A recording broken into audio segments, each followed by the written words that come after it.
রেলপথ মন্ত্রণালয় সবসময় লোকসানের মুখ দেখতে হয়েছে।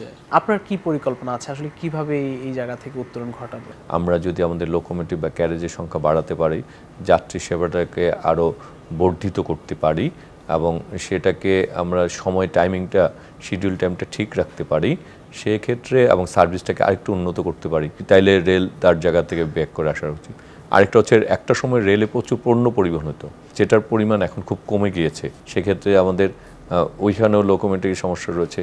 যদি আমাদের যে পরিমাণ আমরা রেল ট্র্যাক তৈরি করছি, সাথে সাথে যদি আমরা অন্য সাপোর্টগুলি দিতে পারি, বিশেষ করে লোকোমোটিভ এবং ক্যারেজ, তো শিডিউলটা ঠিক করতে পারি, মানুষকে যে পরিমাণ সার্ভিস চায় সেটার সাথে, তাহলে রেল থেকে সেখান থেকে বেরিয়ে আসা সম্ভব। বাংলাদেশে আমরা কি বুলেট ট্রেন নিয়ে কোনো পরিকল্পনা আছে কিনা?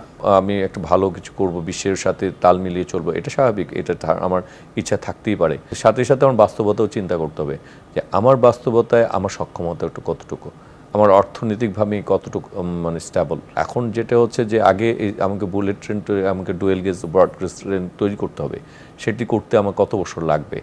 আর আমরা আপাতত যেটা চিন্তা করছি সেটা হচ্ছে যে কানেক্টিভিটি বাড়ানো ঢাকার আশেপাশে, যাতে ঢাকার আশেপাশে জেলাগুলি মানুষ ঢাকায় এসে অফিস করে আবার নির্দিষ্ট সময়ে আবার বাড়িতে ফিরে যেতে পারে। এই যে ঢাকার আশেপাশে যে জেলাগুলি রয়েছে সেখানে কানেক্টিভিটি বাড়ানো। আমাদের রেল লাইনগুলি যখন স্থাপন করা হয়েছিল ব্রিটিশ আমলে, তখন কিন্তু এগুলি শহরের বাইরে ছিল, কিন্তু এখন কিন্তু সব এগুলি শহরের মাঝখানে চলে এসেছে। সেই ক্ষেত্রে আমাদের যানজট মুক্ত করতে হলে আমাদেরকে কিন্তু এই সব রেল লেভেল ক্রসিংগুলিকে আন্ডারপাস ওভারপাস করতে হবে। তা করার আগে আমাদের লেভেল ক্রসিংগুলিকে আধুনিকীকরণ করতে হবে। এগুলি হচ্ছে মূল কাজ। এখন আমি বিশাল বড় একটা বুলেট ট্রেনের নিলাম, কিন্তু আমার তো সাপোর্ট করে কিনা। মাননীয় প্রধানমন্ত্রী মনোরেলের কথা বলছিলেন, আর আমি একটু যদি বিষয় বলি যে সারা পৃথিবীতে আসলে যোগাযোগের অন্যতম মাধ্যম কিন্তু রেল। এই ব্যাপারে আমাদের মাননীয় প্রধানমন্ত্রী জনাব তারেক রহমান মনোরেলের ব্যাপারে নির্দেশনা দিয়েছেন। আমরা ফিজিবিলিটি নিয়ে কাজ করছি এবং যেসব জায়গায় আসলে মেট্রো অথবা ট্রেন বা অন্য সার্ভিসগুলিকে সুনিশ্চিত করা যাচ্ছে না, সেই সব জায়গায় আমরা মনোরেলকে প্রাধান্য দিচ্ছি। আমি যদি মনে করি যে মতিঝিল থেকে আমি দাসেরকান্দি অথবা ত্রিমোহনী যাব, সেখানে কিন্তু মেট্রো রেলের সুযোগ নেই, রাস্তাঘাটগুলো চিপ। তাই আমরা চাচ্ছি যে কিছু কিছু জায়গায় কামরাঙ্গীরচর বা আমাদের ওই সব জায়গাগুলি যেগুলি রয়েছে সেখানে মনোরেল করতে আসলে জায়গা কম লাগে, এবং মনোরেলটা যদি আমরা করার এই সরকারের সিদ্ধান্ত রয়েছে, তবে এটা আমাদের গুরুত্বপূর্ণ সিদ্ধান্তের মধ্যে রয়েছে। মাননীয় প্রধানমন্ত্রী তিনি সকাল 9টায় অফিসে চলে আসেন, আপনারা যারা মন্ত্রী রয়েছেন আসলে এইটিকে কিভাবে দেখেন? কাজের গতি কতটা বাড়লো?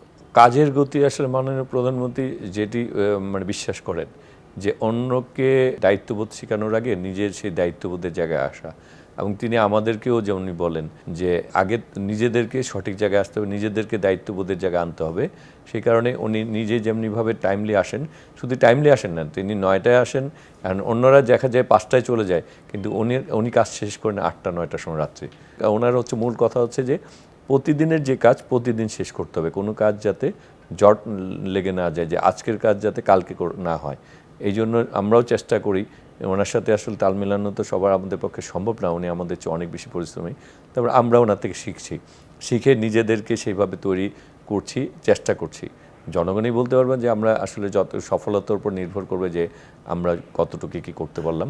তবে আমরা চেষ্টা করছি, আমাদের ইচ্ছা শক্তির কোনো কমতি নেই, আমাদের কাজ করারও মানসিকতা রয়েছে, আমরা সেই পরিমাণ সময়ও দিচ্ছি। মাননীয় প্রধানমন্ত্রীর দিক দিয়ে তাগাদাও রয়েছে যে আমরা যাতে পরিশ্রমী হই। মাননীয় প্রতিমন্ত্রী, আপনি জেল খেটেছেন, আমরা যতটুকু জানি যে প্রায় 100টির মতো আপনার বিরুদ্ধে মামলা ছিল। জেল জীবনের কোনো স্মৃতি, যদি মজার বা দুঃখের স্মৃতি হতে পারে, একটু যদি শেয়ার করেন। রাজনীতি করতে যেয়ে তো শতাধিক মামলা আসামি হতে হয়েছে। 86 দিন ডিমের রিমান্ডে ছিলাম, একটানা প্রায় 25 দিনের মতো ছিলাম। তারপরে আমার সাজা হয়ে গেছিল প্রায় 8 বছর, 7 বার কারাগারে গিয়েছি। কারাগারে যাওয়ার পরে ওইখানেও আসলে আমরা শুধু নিজেরা কারাগারে থাকতাম না, আমরা যখন কারাগারে যেতাম দেখা যেত যে আর শত শত নেতা কর্মীরাও তখন কারাগারে ছিল। ওই কারাগারে যেয়েও কিন্তু আমাকে শুধু আমার চিন্তা ভাবনার মধ্যে সীমাবদ্ধ আমরা থাকতে পারতাম না, কারণ আমাদের কোনো নেতা দেখা যেত কোনো কর্মী ঠিকমতো খাবার পাচ্ছে না, কারো জামা কাপড় নেই, কারো স্যান্ডেল নেই। জেলখানায় গেলে যে জিনিসটা মনে হয় যে জেলখানায় যারা আমরা একসঙ্গে জেল খাটি তাদের মধ্যে আসলে কোনো দূরত্ব থাকে না। তখন মনে হয় যে সবাই একই পরিবারের অংশ, এবং সবাই যেহেতু আমরা একটা ফ্যাসিস্টের বিরুদ্ধে আন্দোলন সংগ্রাম করেছি, হাসিনা বিরোধী। তাই ফ্যাসিস্টের বিরুদ্ধে আন্দোলন সংগ্রাম করতে যে আমাদের তখন সবাইকে যেই জেল খাটতো তাকে খুব আপন মনে হতো যে সে আমরা সবাই মজলুম এবং সবাই খুব কাছের লোক, সুতরাং অন্যের দুঃখটাকেও নিজের দুঃখ মনে হতো। জেলের অভিজ্ঞতাগুলি হচ্ছে ভালো অভিজ্ঞতা বলবো না, কারণ আমরা ওই সময় জেল খাটতে যে আমাদেরকে অনেক ধরনের বিপর্যয়ের মধ্যে দিয়ে যেতে হয়েছে, অনেক ধরনের নির্যাতন নিপীড়নের মধ্যে যেতে হয়েছে, অনেক কিছু খুব কাছের থেকে দেখেছি, আর অনেককে তো হারিয়েছি। রিমান্ডকালীন যদি কোনো স্মৃতি থাকে রিমান্ডের সময়?